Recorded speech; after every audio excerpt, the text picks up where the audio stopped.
Уважаемые коллеги, присаживайтесь. Dear colleagues, please take your seats. We are starting our morning session. We will have a thematic discussion. We do hope that we will have time for presentations and Q&A sessions, and probably we will have time for discussion. That's why, please take your seats. And now I give the floor to my co-moderator, Fatima Rumata. Please, you have the floor. Thank you. Distinguished experts, dear colleagues, distinguished speakers, Sabah al-Khair, Dobro jutro, good morning. In this new world order, traditional criteria to identify partners are still needed. Therefore, new challenges are demanding a new vision, since the new balance of power depends more on education, science, and culture, considering the three types of power: hard, soft, and smart power. For that, the race for technological sovereignty includes also the race for educational sovereignty, which is a very complicated process with artificial generative intelligence, emerging technologies, virtual and augmented reality, and EdTech, which are revolutionizing education and imposing new challenges and risks, especially cyber security. For that, organizers of these interesting events dedicated this session to cyber hygiene and education, how we can ensure security in the digital world. So welcome to a very interesting session with 8 globally recognized experts, and discussion will range from different topics, cybersecurity and other protecting users from social engineering risks, use of AI systems, threats to privacy and data security, children and youth safety, media and information literacy as a tool to ensure digital security, and other very interesting topics. Первое выступление в нашей программе. First presentation. It's Dorothy Gordon, but we still haven't connected with her. That's why I pass the floor to Marie-Madeleine Bakimen. She's senior staff in charge of monitoring cooperation between Cameroon and the countries of Central and Eastern Europe, Ministry of Internal Relations of Cameroon. You have the floor, madam. Thank you to give me the opportunity to speak about cybersecurity and digital identities in sub-Saharan Africa, issues and challenges. Talk about this, we must represent the context. Cybersecurity and digital identity are crucial global issues, and sub-Saharan Africa is not exception. Digital identities is recognized as one of the 5 key themes of the digital transformation strategy for Africa. As digital transformation accelerates across the region, businesses are increasingly adopting digital tools to improve their competitiveness and productivity. With the rapid expansion of digital technology in the region, the protection of personal data and IT infrastructure must become essential to ensure the security of individuals and institutions. In this context, this presentation will look at the specific issues and challenges to cybersecurity and digital identity in sub-Saharan Africa. We are going to present a context in sub-Saharan Africa. Digital connectivity is increased rapidly in sub-Saharan Africa. The region has seen its 10th tenfold increase since the early 2000s, compared to 3 times the total number of people worldwide. Sub-Saharan Africa has seen rapid growth in the telecom sector with 485 million mobile subscribed in 2020, rising to 615 million by 2025. However, only 22% of mobile subscriptions are currently connected to 4G, but this is set to rise for 49% in the near future. Around a third of African countries have developed a national cybersecurity strategy, exposing organizations to greater risk. In a greater talk about this risk we have, talk about the risk we have in education, IT security, infrastructure, and regulation policy.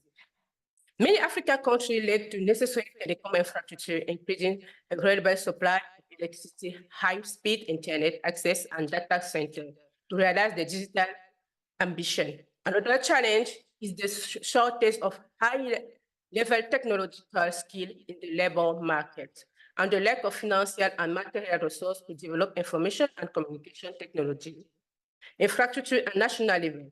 As a result, many of these countries depend on foreign digital technology and service provided through commercial contract or government partnership. In the process of Digital Africa, physical infrastructure is the top priority for countries. Most of the data consumed to the continent and come from outside. To meet in data outside need, Africa will need an estimate 78 data center to support the data-driven economic flow of data without the continent increasing. According to the IDC Cyber Extortion Pact of Africa report published in June 2022, a complex cybercrime landscape is present in sub-Saharan Africa with data leaked inside, treat malicious email and data attack continue to have serious impact in the cybersecurity business in sub-region. Another risk is increased the cyber attack and online crime, jobs and security of individual and business. According to the Interpol 2024 report, the volume of street-first organizations in Africa has increased. As the continent's gross domestic products rise, yet only around thirds of Africa, 54 countries have completed a national cybersecurity strategy that exposes organizations to greater risk. This context leads us to analyze the challenges linked to the protection of digital identity. As the global economy continues to digital translation, it's crucial to overcome the challenges associated with managing and protecting digital identities. One of the most important of these is the accurate identification of legal entities. This legal vacuum favors online identities, thief and financial fraud, and weak user identification and verification mechanisms. About online identities, thief, and financial fraud, Pan-Africa Digital Identity Verification Company Smart Identity recently published a report entitled the 2022 States, based on around 50 million verifications in Africa in 2022. The study revealed that the fraud rate is 28% higher than 2021. About leaked user identification and verification mechanisms, according to the UNCTAD, only half of African countries have data protection and privacy law, while 17% have cybercrime law. However, effective enforcement of this law is challenged. Few countries follow the best practice in data protection.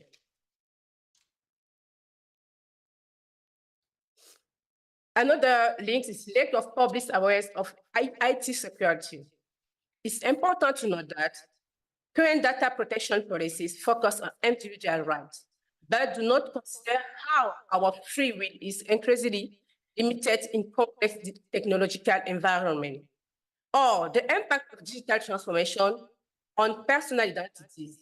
This raises profound questions about identities in the digital age beyond privacy concern. digital technology play a role in shaping subjectivities, making individuals more malleable. This discussion goes beyond on the simple protection of personal information and privacy, addresses major ethical and philosophical questions.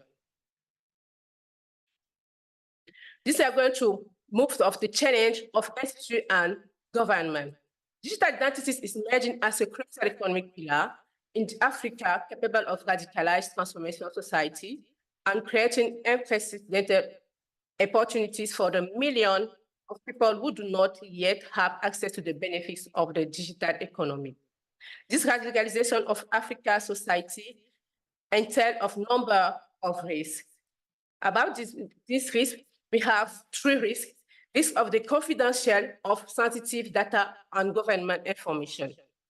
Millions of internet addresses have been ejected from the African Network Information Center, the African non-profit organization responsible for managing the continent internet, registered according to the AfriNet, around 4 million IPv4 addresses have been ejected as follows. Approximately 2.3 million IP addresses in African NES were equally classified in Africa with data based on all address space and IGET.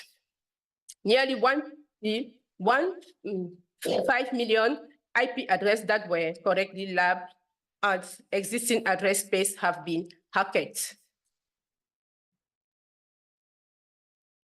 Another risk is cybersecurity threat to economic stability and investor confidence. According to the survey carried out of 2021 by Deloitte, African business are not invested enough in cybersecurity, where 60% spending less than 200 billion a year budget are not evenly distributed, with only 5% allocated to data security and incident detection. Unfortunately, only half of African companies have cybersecurity strategy that is aligned with the overall strategy. In the light of these challenges, we need to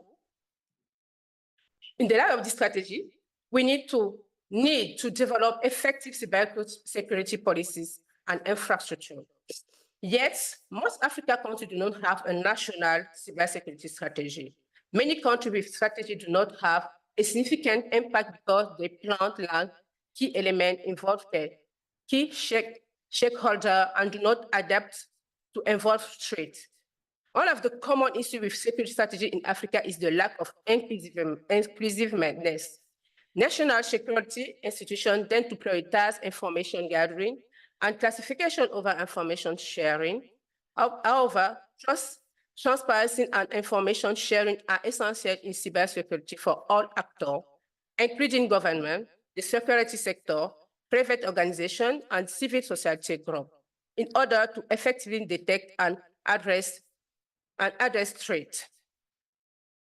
About recommendation, cybersecurity and the protection of digital identity represent major challenge for sub-Saharan Africa.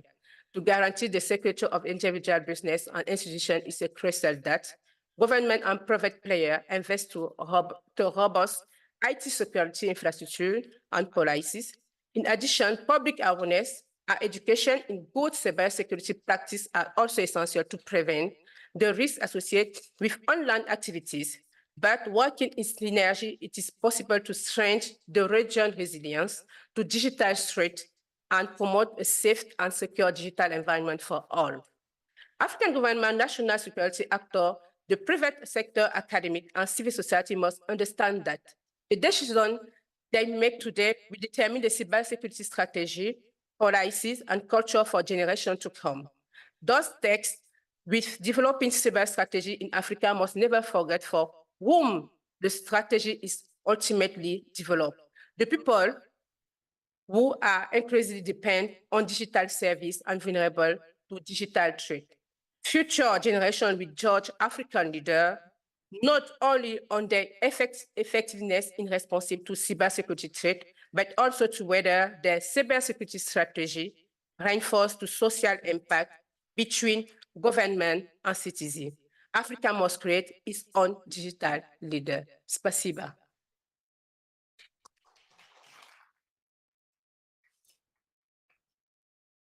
Thank you for this excellent presentation on cybersecurity in sub-Saharan Africa. And in fact, cybersecurity is a hot topic in all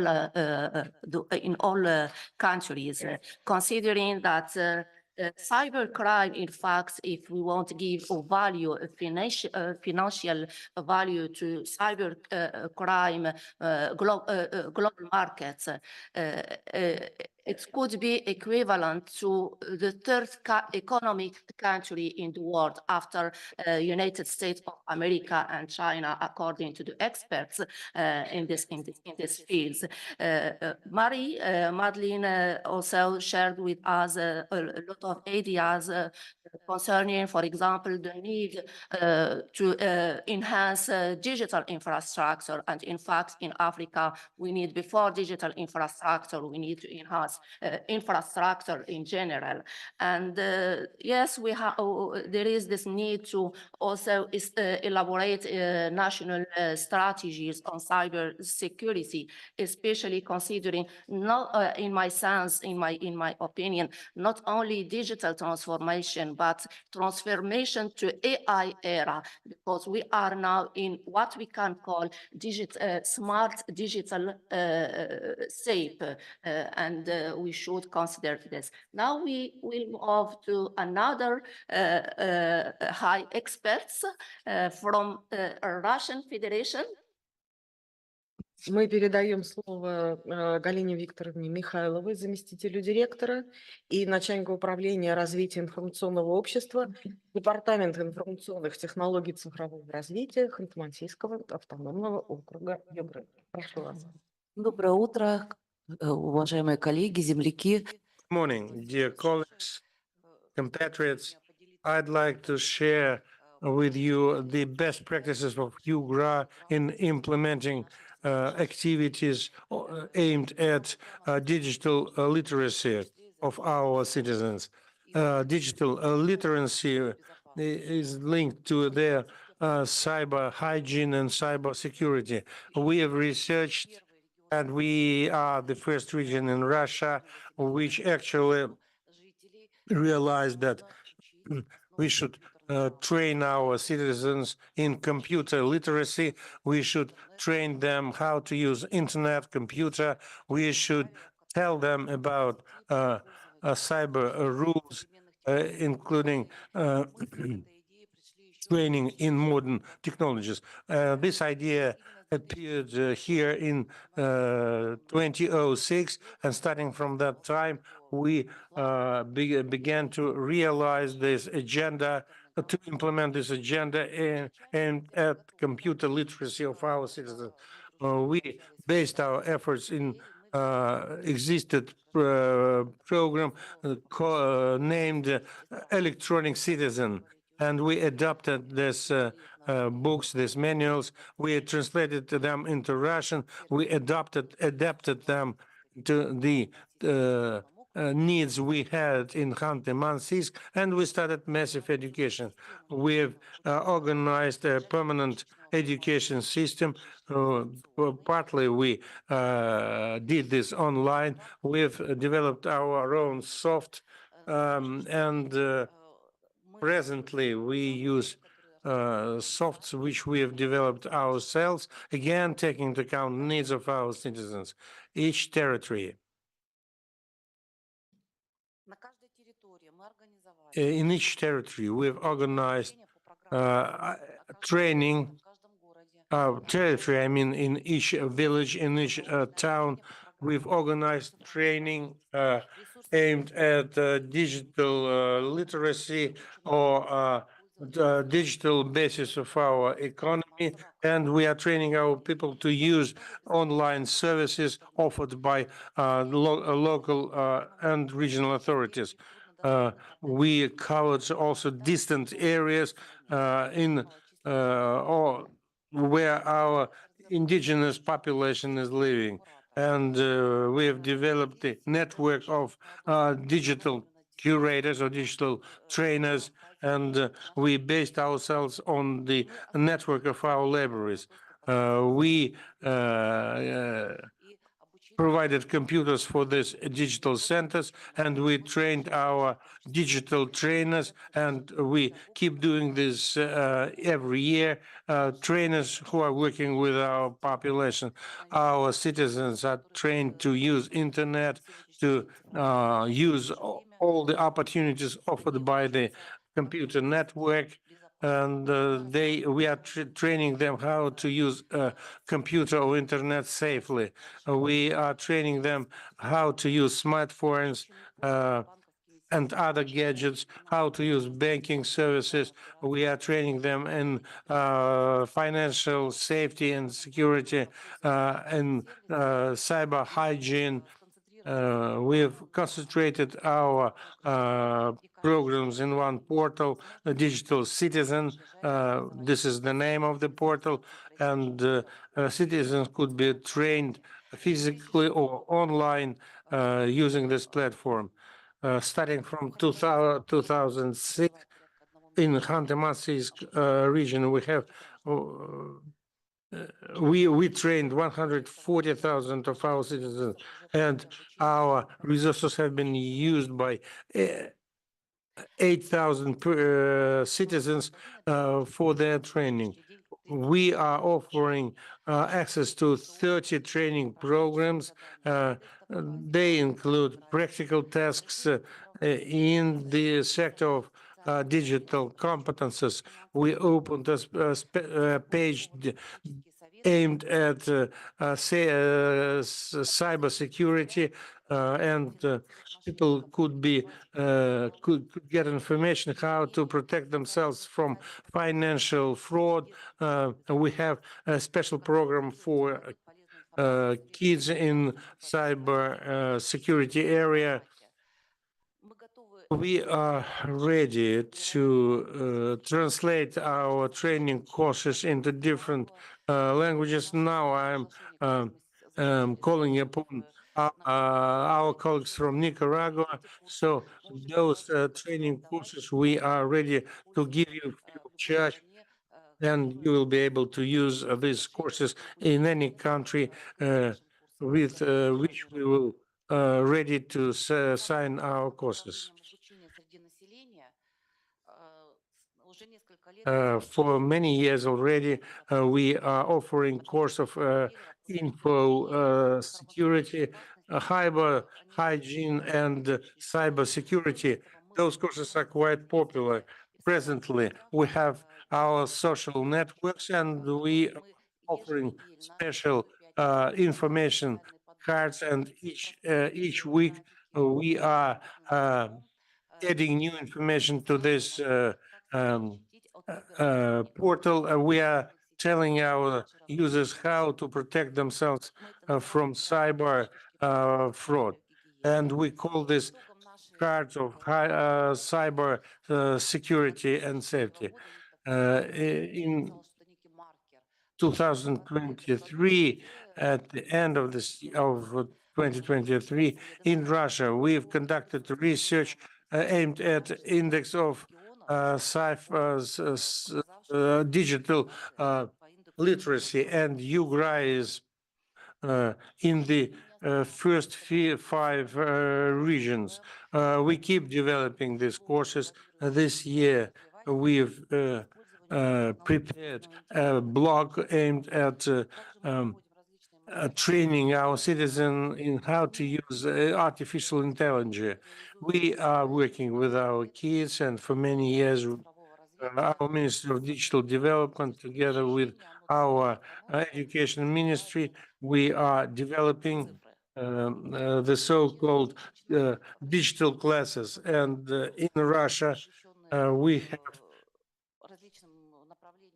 have training in different areas of digital technologies, and the largest companies in Russia, they are participating in that. And we're covering this with this training program, all school kids in Khanty-Mansiysk region. Those are open programs. We are training school kids in digital platforms, big data, etc. In other words, we are active in developing programs in our region aimed at expanding digital literacy among our citizens. We are organizing expositions, we are organizing festivals for our kids, for our senior citizens, for our youth. And all our training courses are there is a great demand. Now, cyber safety and cyber hygiene, a couple of additional words. We have our regional project. We have an Olympiad of information security for youth, and it's online program, and the program covers not only our youth, but it covers the entire Russia. We have participants from other countries as well. This year in 2024, we had 1,500 participants from different countries, and it helps our school kids to develop their skills in the area of cybersecurity. We have another training program, and I'd like to tell about this to our foreign colleagues. We have a good experience in expanding cyber literacy among our civil servants. We are training them how to use computer. We are developing their skills, information skills, and requirements here are higher than when we are talking about ordinary citizens. So for this category, we have a separate education program. We have developed a system for testing of competences of our civil servants. When we launched this program, it lasted 1 week, and civil servant in his or her working place, switching on his or her computer, he sees questions on the computer screen, and he or she should answer these questions. Without answering them, he or she will not be able to use the computer. So as a result, we are analyzing answers, and on this basis, we can get a clear view what kind of problems should be solved. And now we are developing recommendations for our civil servants on the basis of AI, and we add there the information about information of legal character and other information. So thus we are working with our civil servants as well. We have a lot of such programs. I can talk hours and hours about that, but it will be easy for me to answer questions if there are questions. Викторовна, Thank you very much, Galina Viktorovna. I do hope that we will save some time for Q&A session, and would be very useful to know about your experience, the experience of your department, and about the long term, as we can judge, and insistent work of education in the field of cyber hygiene, cyber security among the population, and about those measures to increase the digital and information literacy among the employees. And you mentioned the role of libraries. Indeed, libraries in many countries of the world are interested parties and initiators of the activities of awareness raising and education. And today we have a possibility to know about the experience of our colleagues from Belarus. I would like to give the floor to Inna Viktorovna Yurik, Director, Scientific Library, Belarus National Technical University. Good morning, dear colleagues. Of course, if we look at this presentation at the background of a previous presentation, that would be the history regarding the macro cases, as Julia said yesterday, about the joint activities between the parents, teachers, and children. But besides my functions as the director of scientific library, I also combine some other activities. I would like to tell something about the activities of scientific libraries, especially in the education sector.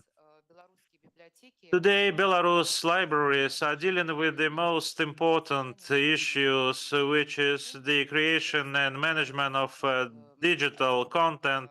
So digitalization of the scientific heritage is vested with the scientific libraries. We have 52 education institutions in Belarus. All of them have libraries, and 60% of these libraries are dealing with scientific depositories. If we look at the level of maintenance of these depositories, you can see it on the slide. This is open and computer software, and those challenges that we face because of sanctions, including and lack of access to many resources and to update and renew our software. This is the first challenge we face now. What to do next? Starting from 2010, in our country, we have been developing very fast the system of depositories, and as you see, and the software is used, and it is important how we will proceed in the future. We have digitalized more than 1 million documents, and how dangerous it would be for us. This is the question that we need to address. Next area is the access to the scientific publications. This is a very important area of activities for any libraries, and taking into account that we deprived of the access to scientific resources, our task is just to select from the information flows the open resources which we would be using in order to ensure the information supply and support for our scientific work. So we need to work on the approaches of selections, and there are some other aspects related in particular, and this is true for Russia and other countries. We have monitored the lists or registers of terrorist information, extremist-related information, and this is an important task for libraries. This work should be organized and addressed. And bibliometrical expertise, this is what we have been doing very actively, the assessment of this level of scientific activities. Now we are deprived of the resources to assess these levels, Scopus exercise systems, but we also develop a system at the country level which incorporates these indicators similar to the other systems. So we have a system how to open and assess the open resource information resources which could be used in our activities. And as the first step to solve these problems, we launch the innovative research program development of initiative of open access to scientific and educational electronic and digital information resources, and I believe this project would be a success in some time. Now about our initiatives and the work of our library, which is the launching of projects to support open science. You see our work in supporting the open access to information resources. And should we talk about the programs of media literacy, then we independently developed something because we don't have similar software at the country level. We studied the experience of other countries, and we need to first teach our librarian staff so that they are able of sharing this information and their knowledge further. So we launched some projects related to this media literacy among the journalists and others people, and we taught not only our librarian staff, but we also invited our colleagues from university libraries and so on and so forth. Now we cooperate with our university media center. We now know how correctly provide information support for universities. We have Leap Digest telling the recent information about the librarian activities, and Info Generator. This is a generator and digest of scientific information, which is prepared when new software programs are launched or available. And it also covers not only open information resources and other instruments and tools for research activities. So they are covered by this resource. I skip these slides for the sake of time. Just a couple of words. I like the words mentioned during the first day of our conference, Handy Kim, information detox. We also have some other activities. For one hand, we are doing everything possible to ensure our services online, so the clients could use our services sitting in their favorite armchairs at home, and we need to ensure the constant communication among the people, so people can come to our libraries or clubs to communicate. We have several clubs of fans of movies, clubs of board games, and we invite our guests, and they, in many simple words, trying to explain their ideas, their projects. I believe it is a very important area of activities in order to increase digital literacy. So explain everything in the library.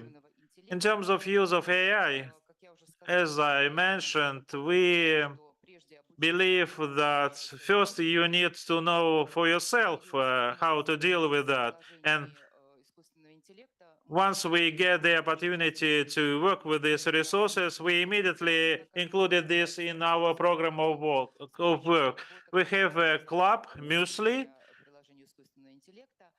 and using Chat GPT or AI, we're trying to find online music resources or music genres, and we're trying to discuss them in this club. Should we talk about the programs as they are? We're trying to introduce some software related to AI. We have book pictures or images, and we suggest our users to guess what book this girl is holding using these images generated by AI.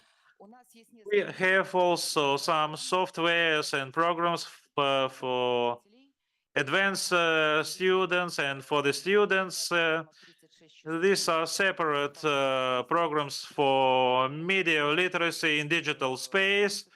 We introduced this last year, and as of today, we have more than 150 students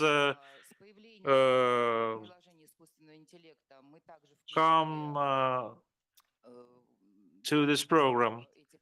We also included some blocks related to these programs, and together with our students, we're trying to test these softwares. We have conducted several events regarding the promotion, not only promotion, but discussion of security issues, of introduction of AI in various spheres of activities.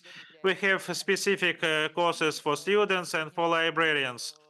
And as of today, on YouTube channel, we have our own specific channel. We have several applications, AI applications. We tested them, and we propose to our users to use them. This is the name of and reference link to these applications. This is briefly about our activities, what we are doing now. If you have questions, I would be pleased to answer them. And summing up, I would like to say that this is a very important task, and we shouldn't wait. And yesterday, we repeatedly heard about this idea from our speakers. We shouldn't wait some government decisions about this. As a rule, practice goes first, then the legislation. So we need to test these applications, and in order to understand the threats, challenges, benefits of these systems and software, and we need to promote the education for the sake of ourselves and for other users. Thank you very much. I would like to know that you introduce some interesting blocks related to internet security or literacy as specific courses for librarians and other users. So this is a backbone type of your activities, and you have special clubs organized and which discuss various aspects of these related activities. It is very important because sometimes it's very difficult to focus on something specific. Everything should be taken into account in the light of this cybersecurity. And Mr. Jurabek Juraev, attaché the Directorate of Information and Press, Ministry of Foreign Affairs of Tajikistan, will continue the same topic. Thank you very much. My presentation, dear colleagues, dear participants of this international colloquy, ladies and gentlemen. Today, I'm happy to greet you at this important event dedicated to the key challenge of our times. First of all, I would like to thank the government of the Russian Federation and the government of the Khanty-Mansiysk Autonomous Region, the Information for All program, Russian Committee, and all those related to organization of this event. So the modern society faces huge challenges. We live in the space where information is available to all, but we see at the same time the growing risk. It is very important to know the skills of media literacy. What does it mean? Media literacy implies the capacity of critically analysis of information available in many media channels. It includes the skills to differentiate the trusted sources from those who provide the fake or distorted information. It is important to understand that media literacy is a technical skill to realize the context and the real motivation of any types of information. In the times of fake news and disinformation, these skills is getting more and more relevant, especially during the times of COVID-19, when the information space was full of disinformation and fake information. And for people, it was very difficult to be guided in this information space and to get truthful information about the current state of affairs regarding this pandemic. Information literacy, in turn, includes the skills to search and assess efficiently the information used. In digital space, we see many threats, virus attacks, and leakages and disclosure of information. The proper skills to assess and interpret information would lead to minimize the risk, and we could get rid of information when the malicious activities is trying to get your personal data. Digital security safety is a set of measures aimed at to countering the information threats. So a key element is our skills to counter the information threats. Here, it is very important to ensure the media information literacy. Now I would like to share the experience of my country in this regard.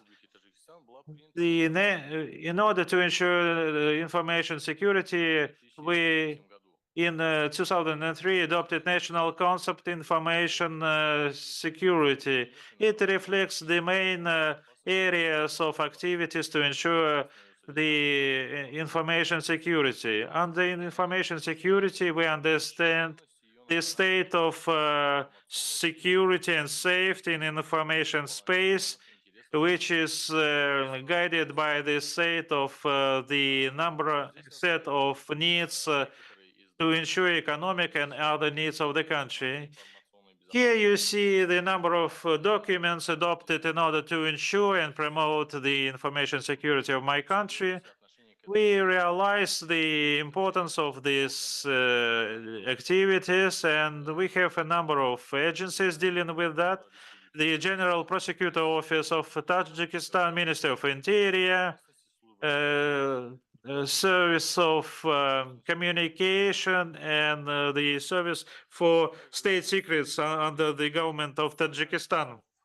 In order to ensure the information security and develop information and technologies and information space and introduce the principle of digital government, we organize agency on innovation and information technologies under the president of Tajikistan.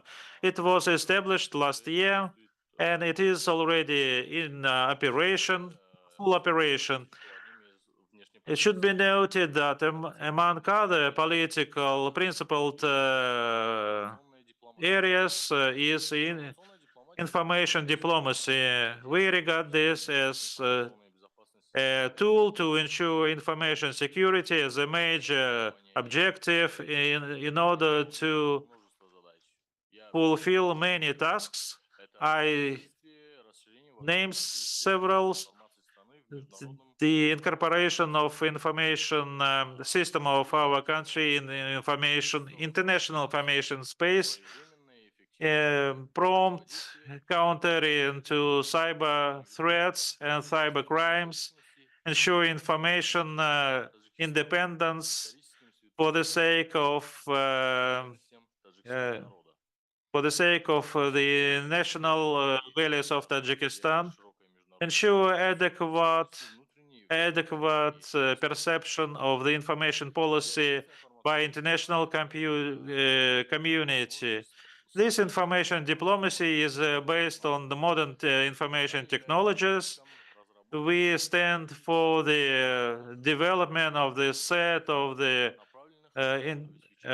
legal and ethic norms in order to ensure information security and strict compliance with these measures. Now I would like to present several key aspects of the digital security. First is, I believe, the education and training, as it was mentioned before me by my colleagues here.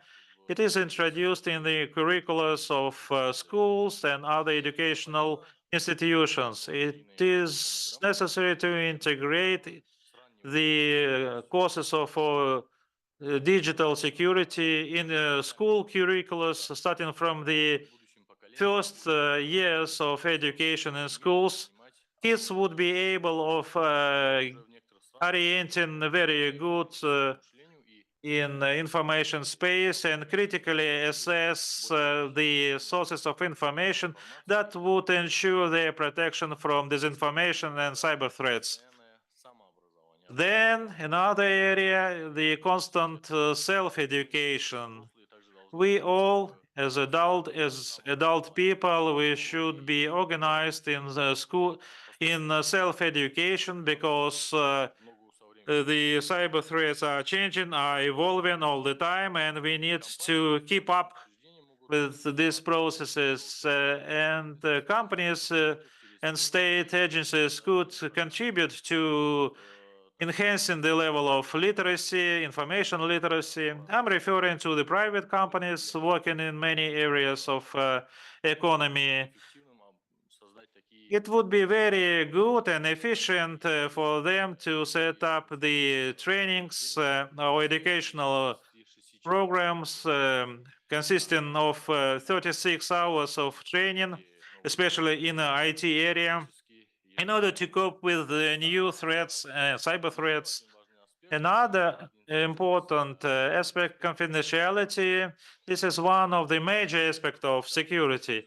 It means that only authorized users can get access to the confidential data, and unauthorized access is prohibited.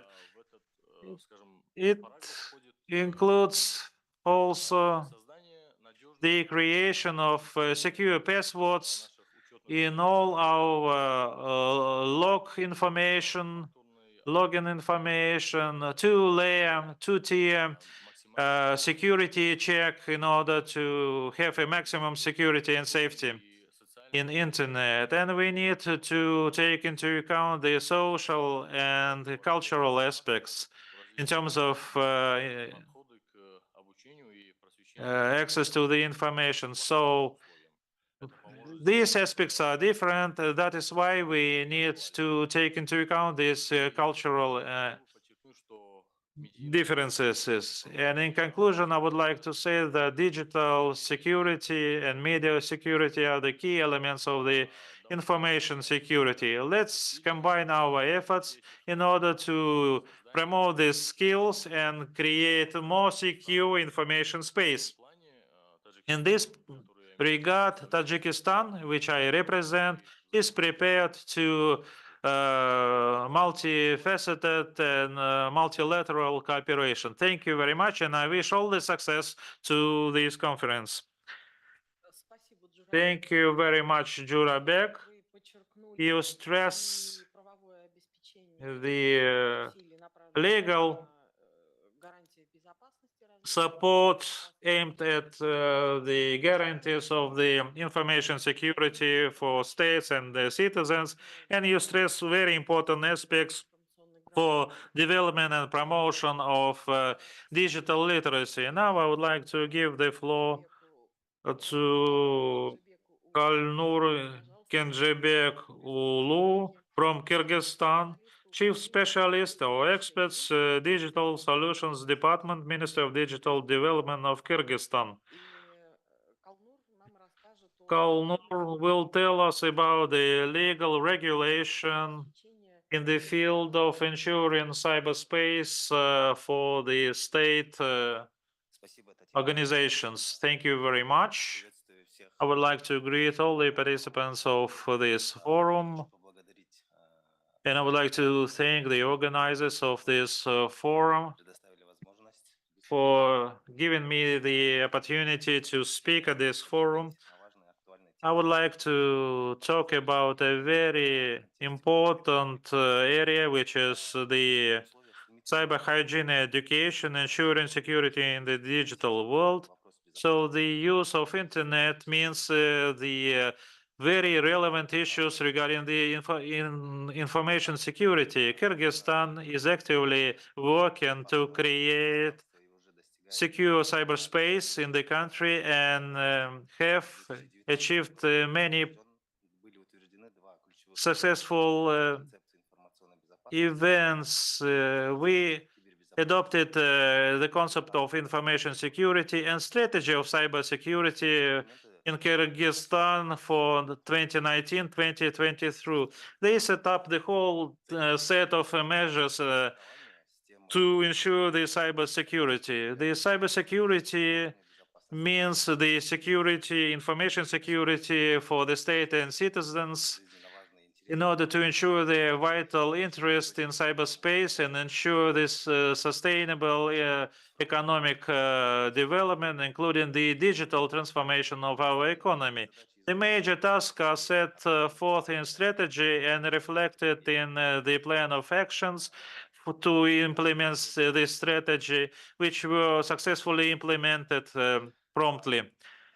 According to the decision of the government of my country in the field of ensuring information security, in 2020, we set up the coordination center to ensure cybersecurity of the state bodies of the Kyrgyz Republic, and this committee is the responsible body to ensure cyberspace.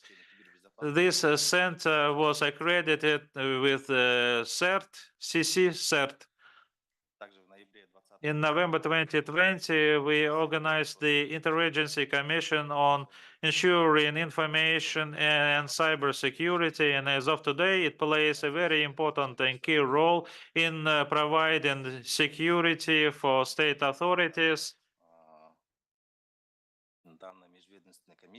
And it's entrusted with ensuring assessing internal and external cyber threats and making proposals on policy changes in the field of cyberspace, proficiency assessment, assessment of strategic documents, coordination and improvement of interaction between state bodies, and organization of special workshops in order to ensure exchange of experience in the field of cyberspace. We organize training for IT experts in the field of information and cyberspace and discussion of relevant problems to finance this project and increase salaries for the IT experts.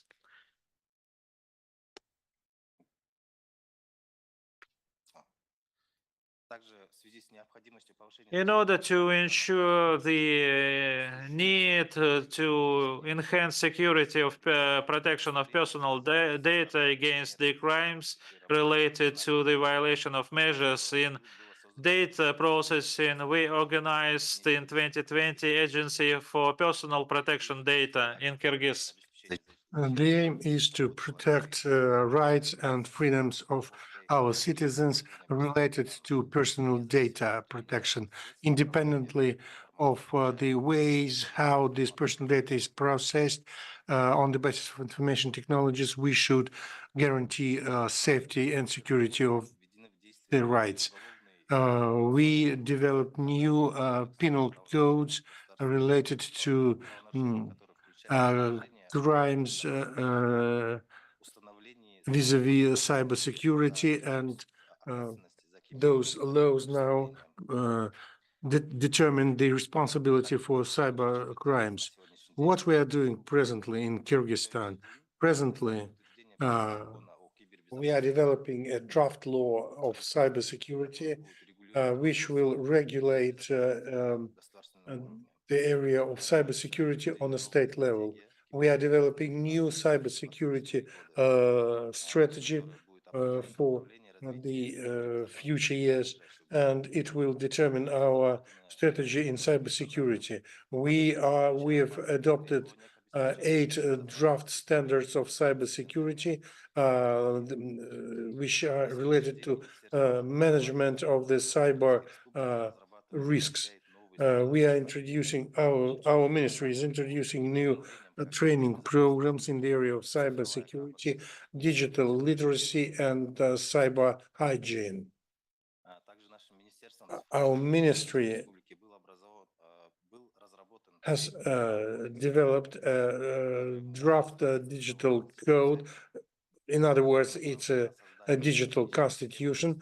It is aimed at harmonic administration of civil service and creation of common rules aimed at regulating the use of such technologies. This draft document is a result of our analysis of existing legislation as well as international best practices, and the main task is to solve problems and lacunes which we have in the present legislation. We are developing a single document to do this, which will be the basis for cyber digital economy. We expect that it will push forward our economic development and create better investment climates in our country. This code covers different aspects like civil, our citizens' rights in digital area, creation of digital platforms, and use of state-of-the-art technologies such like AI. Still, we have a lot of challenges.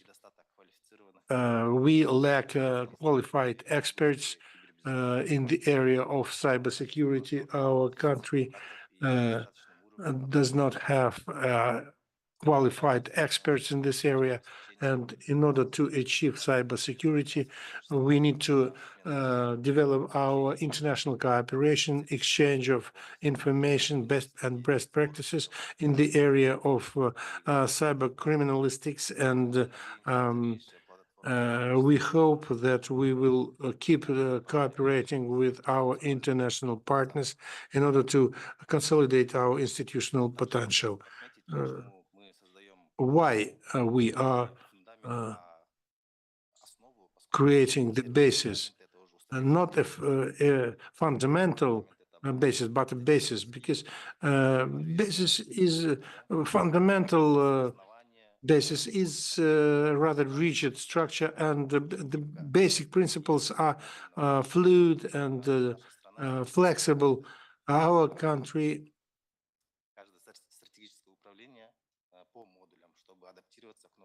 is doing its best to adapt itself to new challenges. Digital security and cyber hygiene are the key aspects which need a lot of attention from all sectors of our society, and thus we will create a consolidated basis for our future development. Thank you for your attention.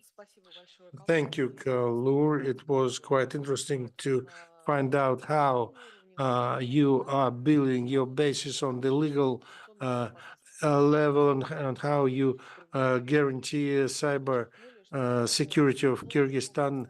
You mentioned that it's a rather complicated and comprehensive task which needs to attract attention of all structures in your society and country.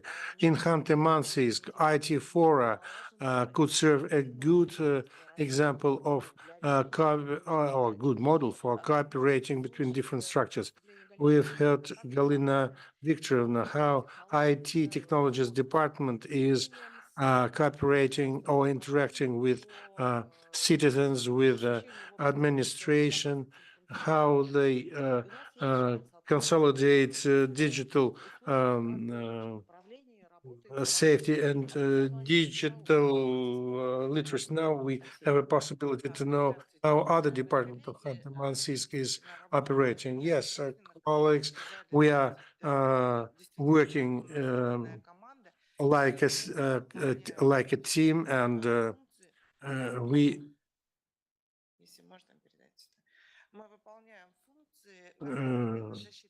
we are protecting information together with the Department of IT Technologies, and the educational system of Yugra is probably one of the most protected systems in Russia.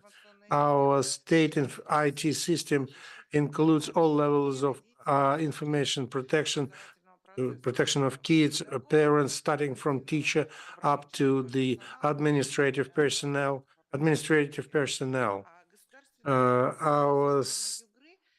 information system in Yugra, it's a huge conceptual architecture which allows us to protect all data of all participants of our educational process.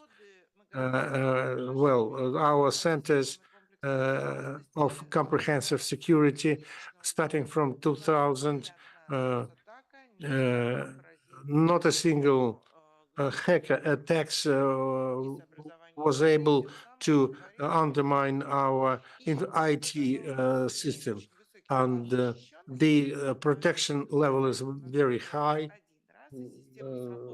Our system is working automatically, protecting automatically vis-a-vis phishing sites, and we've informed immediately more than 1 million of persons about this attack, parents, kids, and teachers among them. We informed them about this phishing site. It was blocked immediately, and it took us just 6 hours to block it, starting from the moment when we detected it and up to the moment when we've blocked it completely. You can see the architecture on the slide, how we work with the system of guaranteeing security. What is going on in the educational system, you can get information only entering via one portal, and those who work in different portals in the educational area, starting from administration, support system, and educational system itself, they're identified, and thus we can see where our threats are coming from. The kids have access to internet, and when they use these resources during school classes, a kid could get access to a field, educational field, which he or she needs, and there is no need for a kid to try to find additional information. We do understand that it is not possible to block our kids completely vis-a-vis possible risks or threats. Kids anyway will get access to internet and will use resources which internet is offering. So whether it's good or bad, I mean internet, whether it's good or bad, well, we can say the same about books, whether books are good or evil. You can find any kind of information in books, bad and good. That's why, together with the Kaspersky Laboratory and publishing house Prosveshchenia, and with the support of Yugra administration, we have developed a methodological kit named Safe Internet, and it's the program which is offered to school kids. It's adapted to all ages, and thus kids could find out how to behave themselves in the internet field, how to get correct information, how to determine how to track information which could be which could cause damage for them. We involve psychologists in this work, and we have recommendations which are part of this software, and this protects kids in the financial area, legal area, and it's the safety in internet, including physical and psychological security and safety. A human being could feel comfortable only when he or she is protected physically, mentally, and virtually. Parents and kids have different resources. Parents mainly use methodological resources, how to conduct dialogue with kids, how to prevent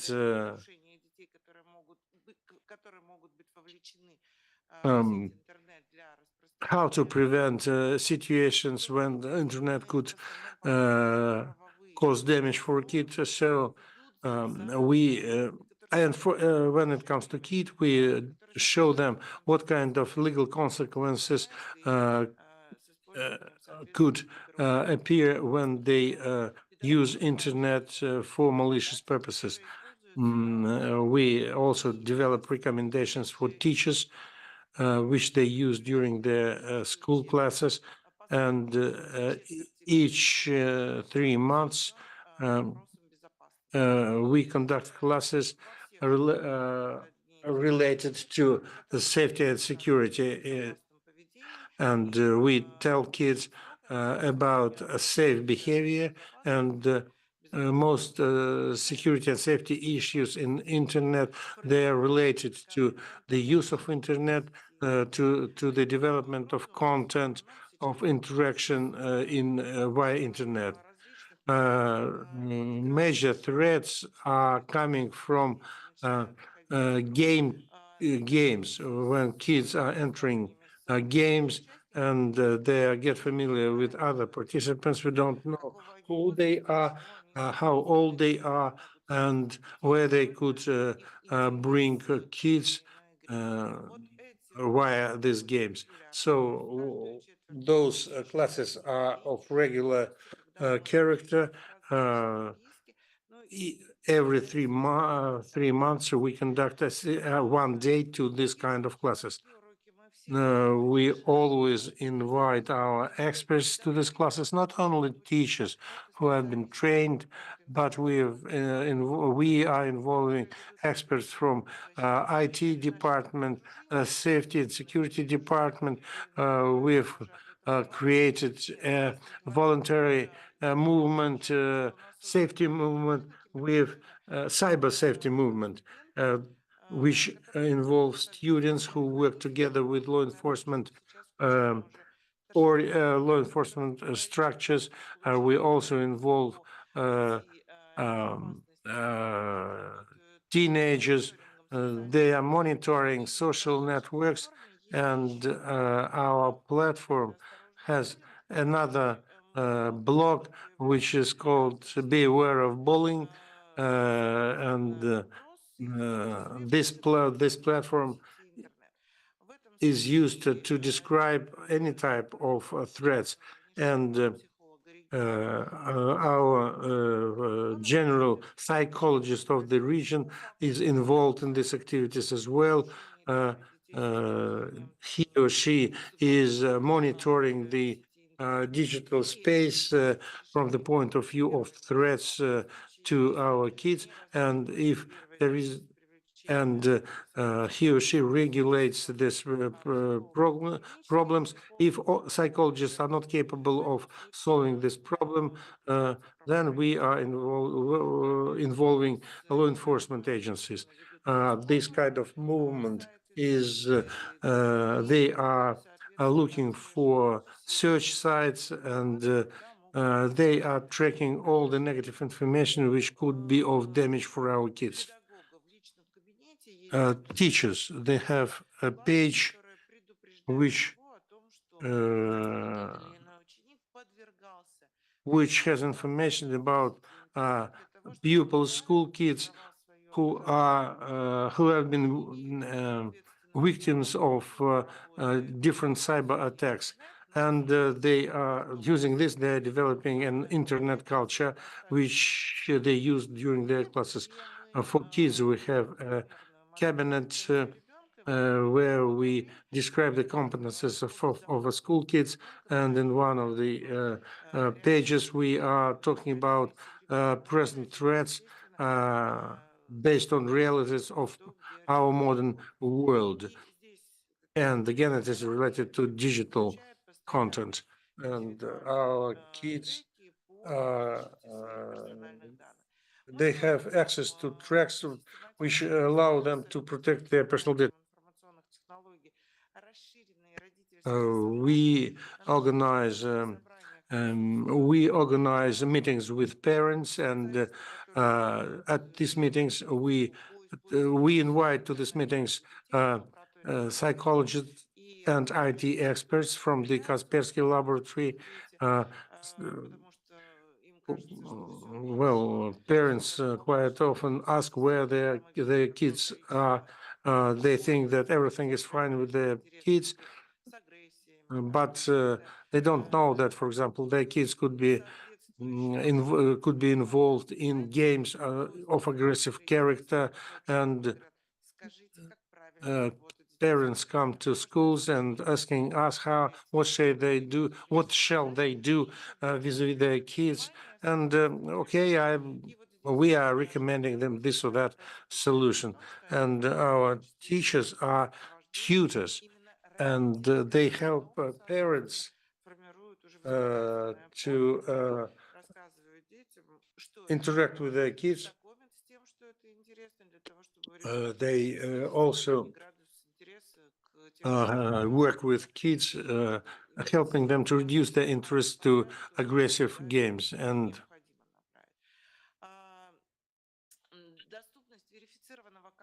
the access to verified content is based on educational resources. We use protected channel.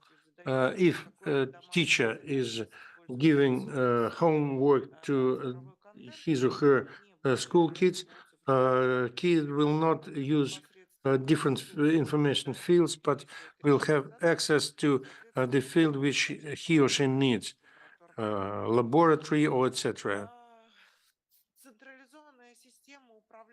The centralized system of control and verification allowed us to create situational centers or crisis centers, and via the centers we track all kinds of threats. We can track classes and activities at schools. We involve IT and law enforcement experts in this work. And financial literacy is an obligatory topic for our school kids, and thus we are guaranteeing financial safety and security via internet. This is an obligatory class for each and every kid. We are testing kids, and we are doing a lot. We are doing a lot in order to help kids to solve problems associated with internet, and we use Quest or game form for primary school kids, and and it is quite transparent for parents. Lecturing kids is of no good. We are compiling big data, and we can track the risks of today. We can track the phishing sites, and if kids are not warned about this, they could get into trap of fraudulent sites. And we are working with our law enforcement agencies, and we are informing teachers about risks of today, because criminals they are using different kinds of methods, and in order to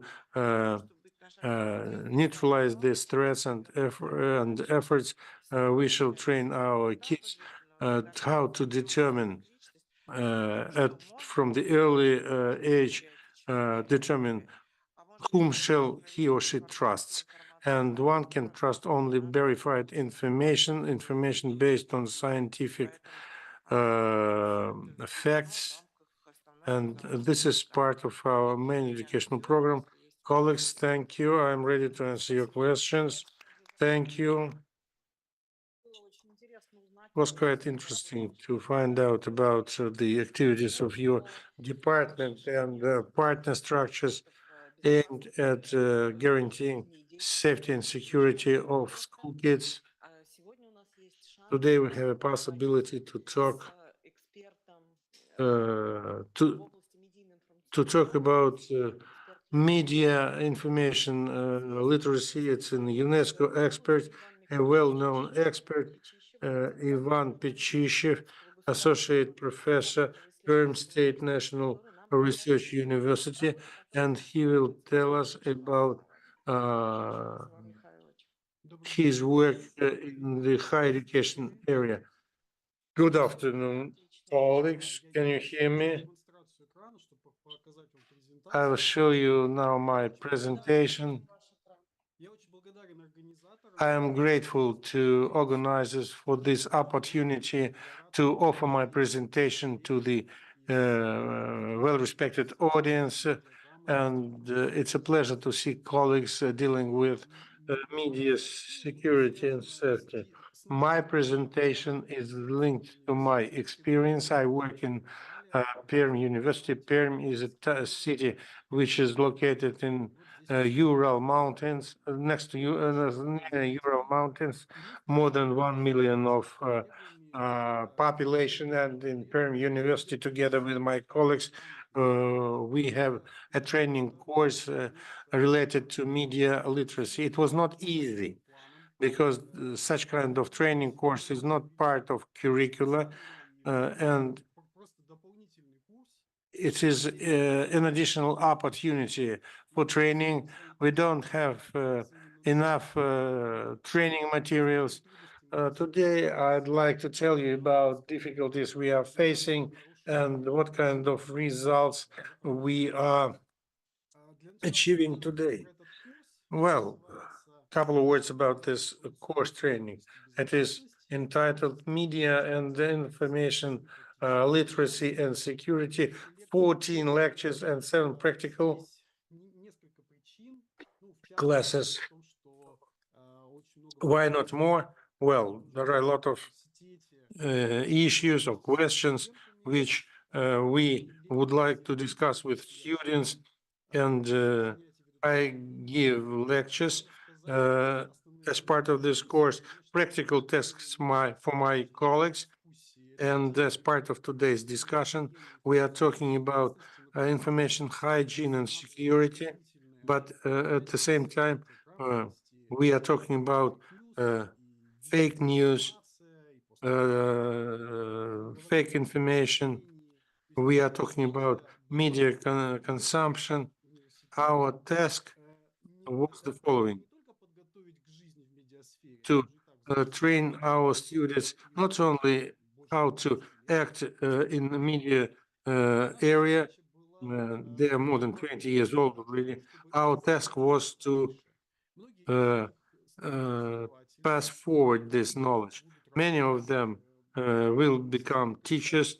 Many of them will work with other people. At the end, all of them will be parents.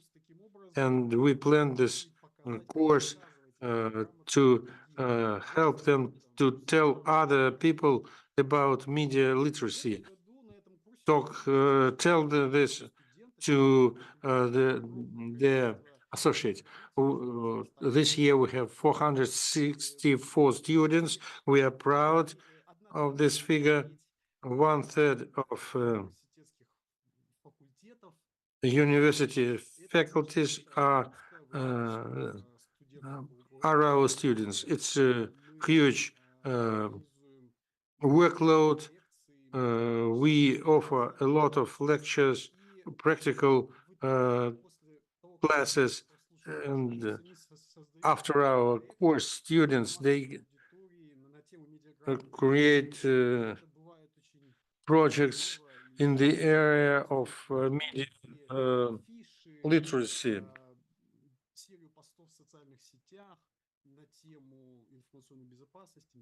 And thus they, as we actually thought, they transfer these ideas to other people. And for us, it's a very important task.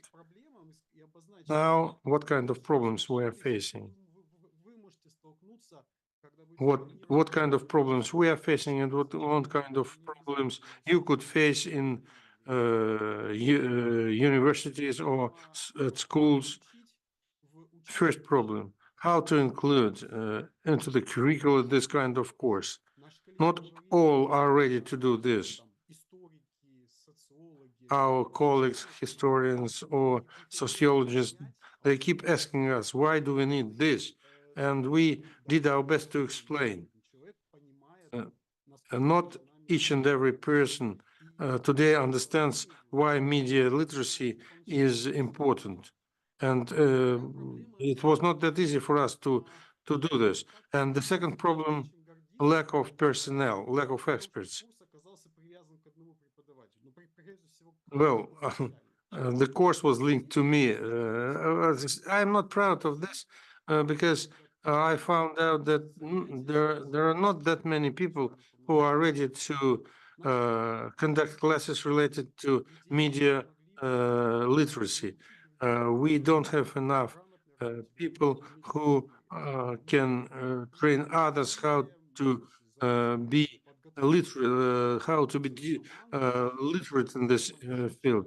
Now we have 6 persons working in this field, but in the beginning it was not that easy. And the course is not based on training materials. I actually developed these training materials, and each and every class is unique. For example, we offer different kinds of training for students and for school kids as well,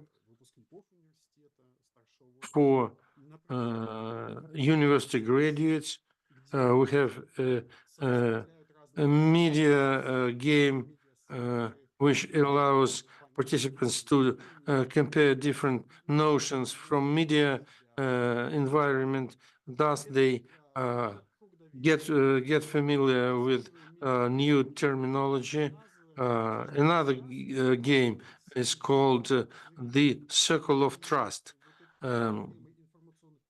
And the problem of information bubbles is at the center of this training. And another training has to do with internet search. It's for students how to use your smartphone to track and find information you need. Those trainings should be conducted by somebody. And not always we have persons who are ready to do this. So we are preparing those who could replace us, and we are offering other teachers methods how to transfer this knowledge further. In the process of education of students, we're trying to formulate our understanding about them. You see, by the third year, students are already able of determine the disinformation, fake accounts, so they are able of differentiated whether this bot or not. So they are able of determining the Boolean methods and so on and so forth. So they know a lot.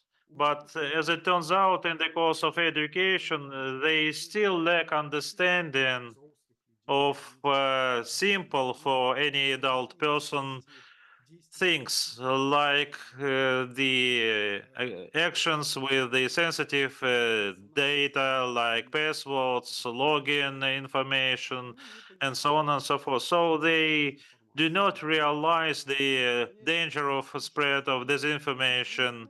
They just calling me and saying, okay, I just made this repost or post of this fake information. But as a result, nobody suffered. But in the final analysis, it couldn't turn out that that would be the part of information noise. So they do not feel the danger of danger and threats of blind content, and they do not realize the limits of bullying. We are doing this, like they say, but it turns out that they sometimes do not feel the limits of bullying and the impact on persons of this. You see several slides from our presentation. This is what we are trying to learn our students. This is digital threats, digital criminals, like leakage or disclosure of information, advice, how to work on internet, how to protect yourself from cyber threats. Everything is put on nutritive soil, and students and universities are very grateful to us for what we are doing.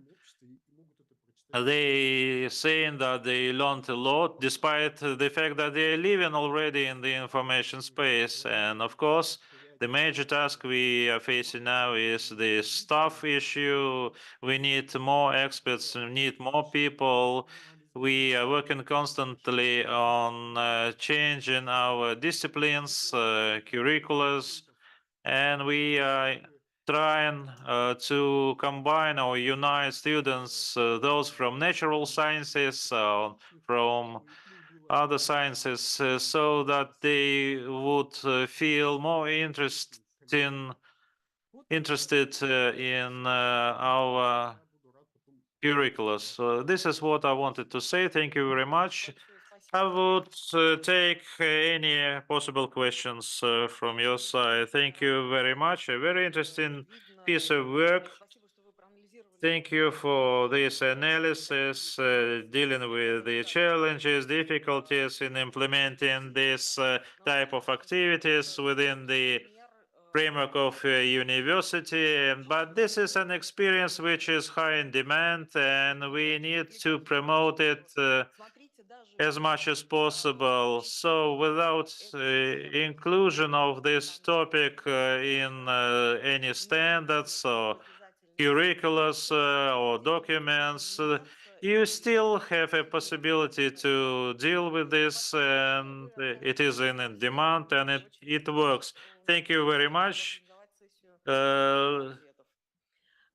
Probably you will answer some questions. Now I would like to give the floor to Andrei Ignatiev, Head of Analytical Division, Center for Global IT Cooperation, Research Fellow, Artificial Intelligence Center, MGIMO University, Russian Federation. Thank you very much. I greet all the present here, speakers, those who are listening to these speakers. I would like to thank organizers. I see this format is expanding, growing. Many foreign experts and many interesting topics are under discussion. Thank you very much. Can I have a clicker to show my demonstration, my presentation? Well, they bring in this, I will talk about the protection of children on the internet and legislative standardization, national and foreign, and some Yesterday, I provided my presentation.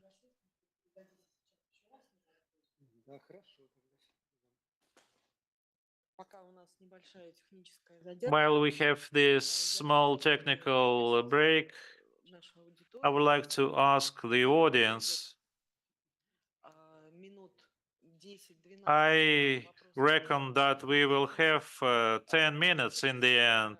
коснулись наши уважаемые Our speakers have spoken about very important aspects of promotion of cyber hygiene and cyber security, promotion of digital literacy, information literacy. So looking at this huge block of matters, please try to figure out what kind of question can you ask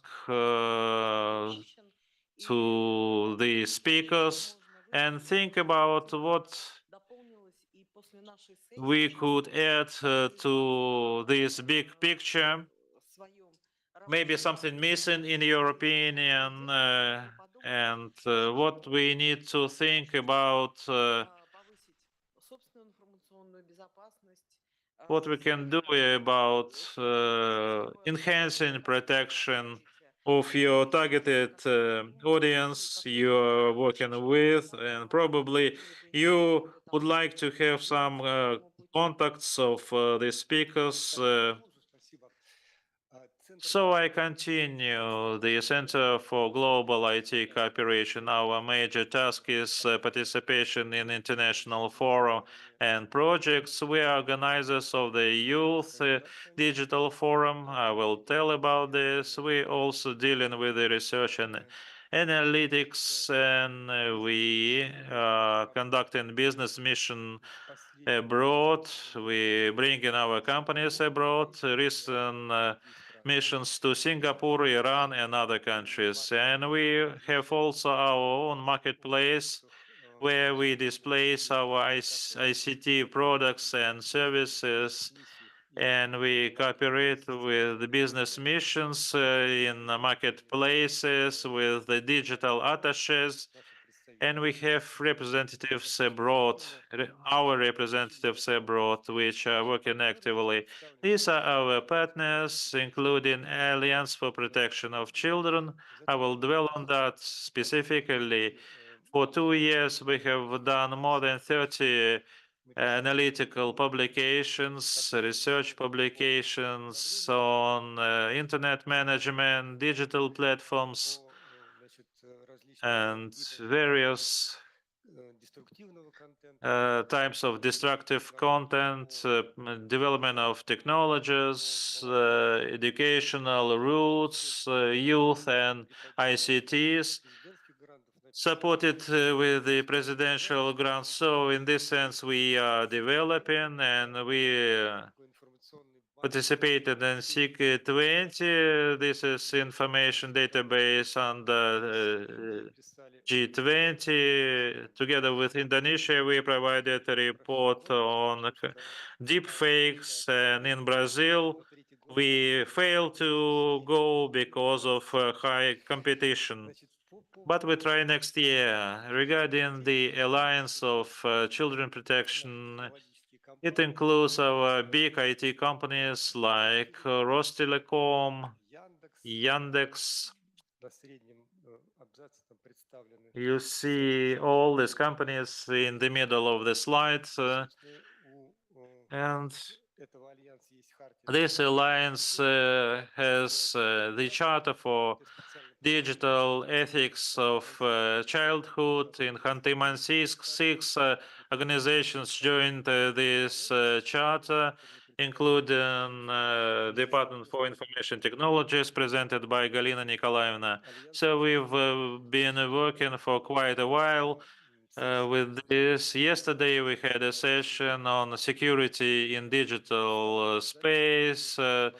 Experts were present there, and reports were very interesting. Major task of this alliance, you see them on the slide. One of them is the promotion of digital literacy among the children and parents. There are a lot of analytical materials, documents. They are divided in sections or areas for parents, for teachers and children. And there are lots of useful information. As an example, I put on this slide the research made by Rostelecom in 2022. There are some interesting mapping of risks. They have interesting methods of drafting of this information, indicators regarding the purity of cases, the cases on information space. You can see this report. It's publicly available on internet. There is a report prepared by Kaspersky Laboratory. So there are a lot of interesting materials to this end. Regarding the cyberspace specifically, it should be noted the current times we are living in. We at the stage of developing from civilizational transit. There are a lot of terms, terminologies. You can call it as anthropic transformation, cultural semiotic transformation, quasi-reality, and so on and so forth. But at the end, we see that the computer networks are playing a big role in our life, day-to-day life. We see some virtualization of persons, of human being. We see such terms appearing like cyber sociality. And there is an understanding if you are not present on internet, you are not living.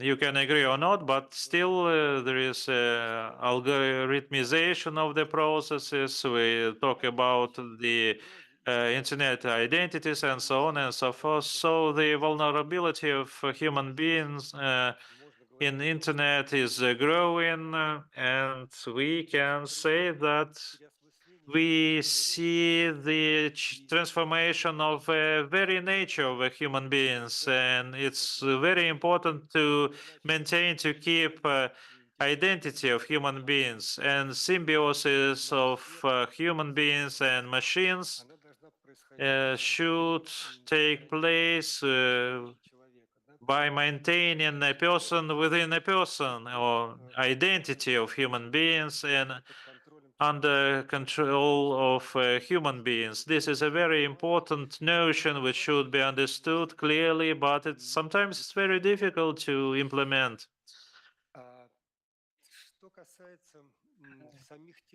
As far as definitions are concerned, there are some differences in approaching information security as we understand it in Russia and cyber security.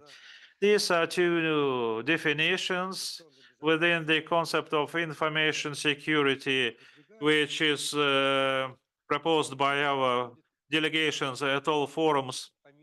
It includes both subjects and systems of regulations of the relations appearing in this.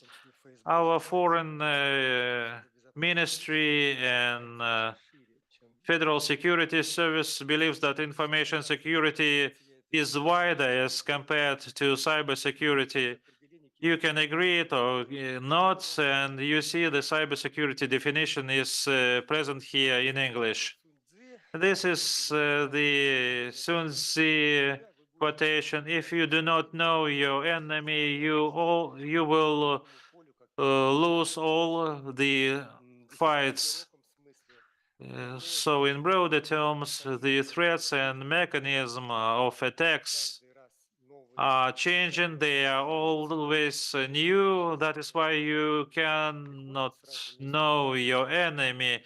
It comes with different face, different weapons, but being submerged in the field of AI or machines space. We're trying to understand who we are, where we stand, and understand the nature of ourselves.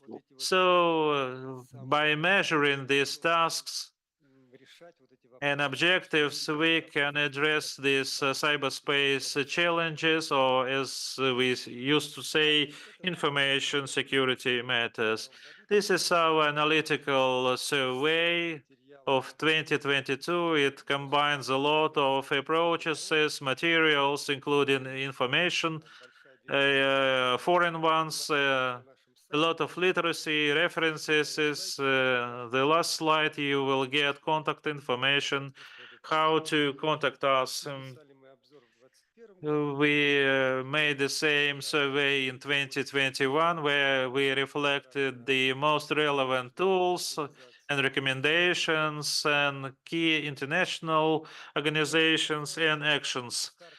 Regards the mapping of threats for children, the major threat is sexual exploitation and violence, which unfortunately is observed because of use of digital tools and resources.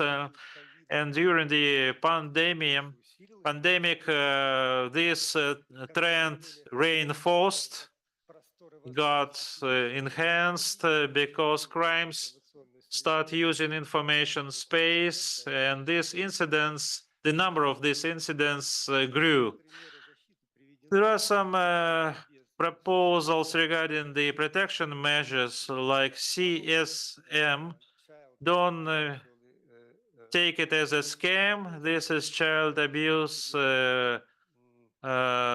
materials. These are various materials disseminated by criminals on sexual violence. They extrapolated. The problem is very difficult because we talk about the psychological health of children.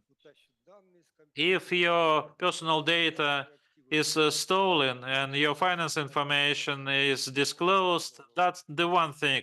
But harming the psychological health of children is much more serious type of crime, because we are talking about the health of children and the further perception and future life of these children. These are some actions that are done by criminals. Everything you can find in our reports. I wouldn't dwell on that specifically. So how to gain the trust of children, being in disguise of a woman, a photographer, model photographer. So everything is used by criminals. This is the review by Interpol. It's quite illustrative. You see a lot of information about the incidents recorded. You can take this information from publicly available websites, various statistical data. 60% of unidentified victims were prepubescent or children up to 12 years. There is statistics on incidents where we identify the victims, and unfortunately the bigger number of these crimes where we talk about unidentified victims. A lot of related with deep fakes. So criminals can use deep fakes, and it is very difficult to identify victims. If it's not identified, then the criminal proceedings are very difficult or hampered. And there are some cases where criminals are masking themselves very skillfully, and all this allows or hampers the proceedings, legal proceedings of these individuals or criminals. This information is dated back to December 2023. Interpol database has more than 37,000 unidentified victims, and each day we identify 15 victims. These are the measures proposed by the leading international organizations dealing with the protection of children, including UNICEF, UN, ITU, and UNESCO. UNESCO had a document structure of ICT competency of teachers, which also contributes to the work of international organizations and international experts working on this topic. International cooperation is undoubtedly a very important element. Yes, I try to be very quick then. A lot of information, but unfortunately, for the sake of time, I would like to skip some. So we need to take a risk-oriented approach. We should identify the most important threats and to work in coordination, especially in the legal framework, by making these crimes punishable and more stringent. National assessment and research and regarding the methods and assessments and research of these risks, since these risks are evolving and changing. And parents, it was mentioned before, Marie-Madeleine and Galina Viktorovna and Larissa Vladimirovna, the role of parents should not be exaggerated and at the same time underestimated. We shouldn't think that school will teach children with everything and parents are only for the homework, especially in terms of these sensitive incidents. So parents should ensure this predictive assistance for the children. Due to the lack of time, just briefly, technical standards. I am an expert of a technical committee 164 on AI. We are developing international and domestic standards on AI. We have subcommittee 27, which developing the standards regarding the cyberspace security, and they prepared and published 242 standards. 70 is under consideration, and around 55 countries connected to this committee. There are some standard general standards dedicated to the cybersecurity. You can make photo of them or just borrow this presentation from the secretariat. These are national standards of Russia. Due to the lack of time, I wouldn't dwell on that. This is in the right corner above, you see the number of the standard. 15408. Next, standard 53114 regarding the information security in organizations, and several votes on our committee 164. This is a mirror committee as vis-a-vis the 42 international committee on standardization of AI. You see, this committee published already more than 3,000 standards, and our committee published 25 standards and 31 standards are under consideration now. Regarding the domestic or national standards, we have a string of standards. We have standards for industries, including education, but unfortunately, I don't have time. It is organized in ethic and social aspects. This standard number 840, you can look it in internet. And now we are drafting a standard ISO on guidance on addressing social and ethical consideration. In conclusion, a lot of information. Лучше завершите сами, чем мы вас завершим. So if you have questions, we will talk, and if you and we can talk to in the sidelines of this conference. Our contact data. You can visit our resources. Once again, thank you very much. I would be ready to take any questions and to talk after this meeting. Thank you. Спасибо большое, Андрей Геннадьевич. Thank you very much, Andrei Gennadievich. We have 2-3 minutes. We can have this time for 1 or 2 questions to our speakers. Please come to microphone so that interpreters can hear you. And introduce yourself. Dmitry Zhdanov, MTS company.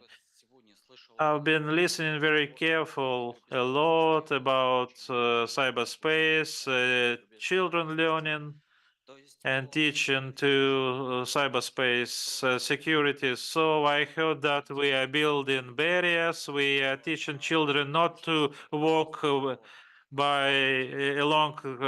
the dark streets.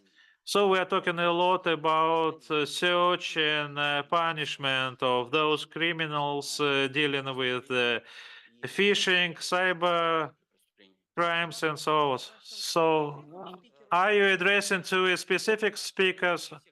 No, this is a question to all. The last speaker said that they are working on enhancing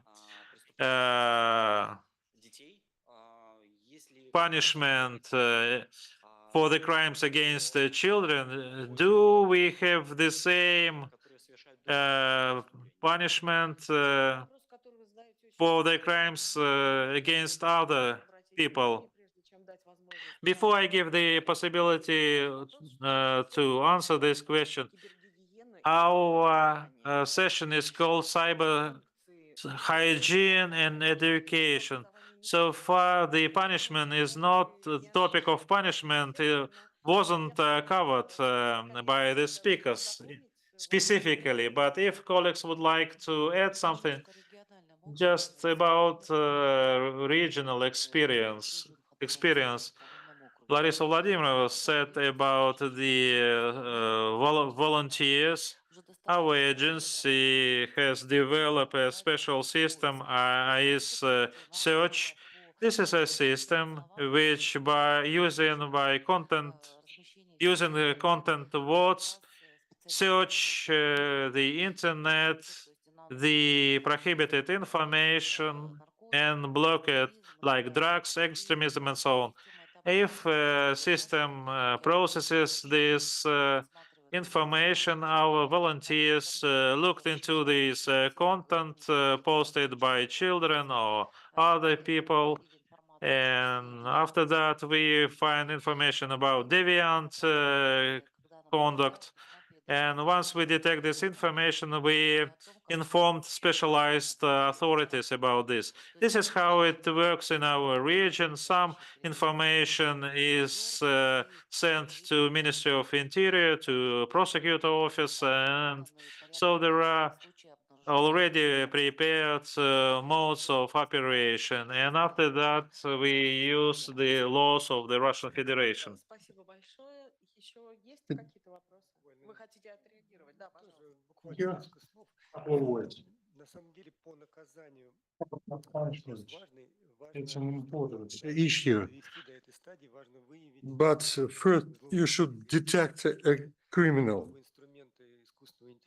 And new opportunities are offered by AI, which allows us to track the digital track IP, but not always it's possible because the geography of criminals keep changing, and the automatic blocking of such sites, and which there are software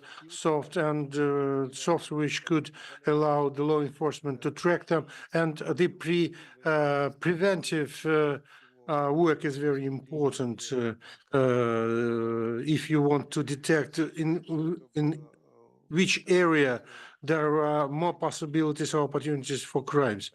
And it's important to involve such mechanisms in such areas, and thus will allow us to pass to another level, to another stage.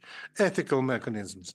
There are a lot of types of vicious information like scam, malicious sites, etc.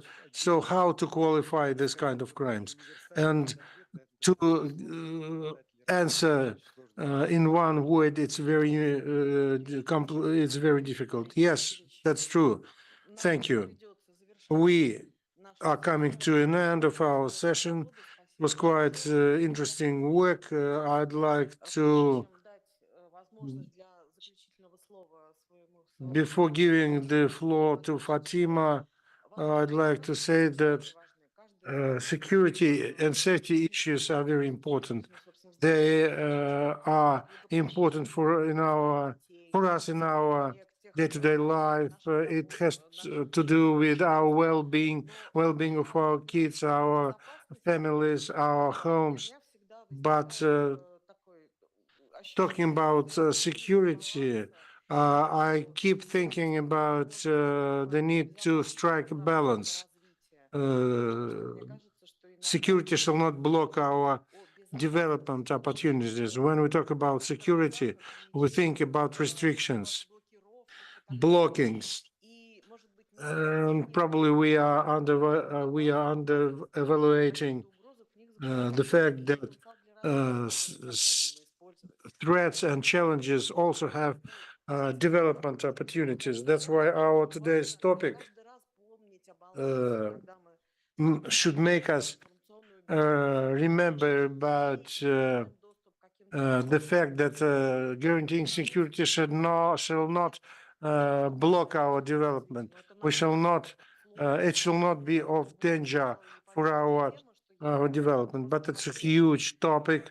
That's why, as of now, probably we shall keep thinking about security vis-a-vis possibility opportunities for development. Fatima, you have the floor.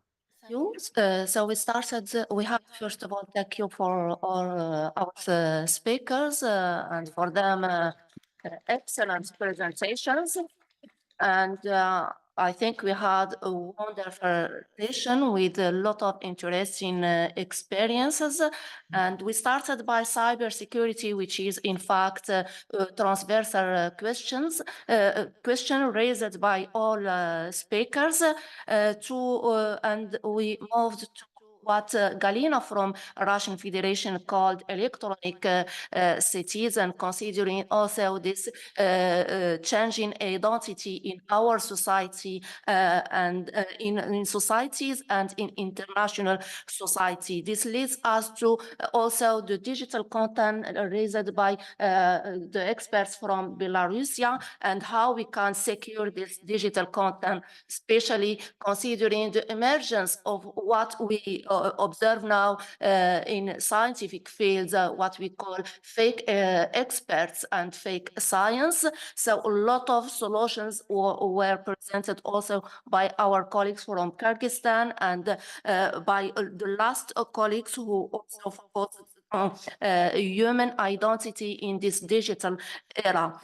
Solutions in all presentations were legal and ethical solutions. Then we have education and training as a solution and technical protection. But all those three levels of or types of solutions depends on what? Depends on diplomacy, but especially by on digital diplomacy, as our colleague from Tajikistan mentioned, especially considering these risks in AI raised in this artificial intelligence era. I mean by this, how we can include all citizens, this digital or electronic citizen in this new types of diplomacy, citizen diplomacy, public diplomacy, etc. Diplomacy and digital diplomacy is important also to enhance international cooperation, bilateral and multilateral cooperation necessary to face all the challenges related to cybersecurity, as our colleague from Kyrgyzstan said. Thank you so much for your attention. Большое спасибо, Фатима. Thank you, Fatima, for your excellent final words. We earned coffee break 12:30. Please come back for the next session. Thank you.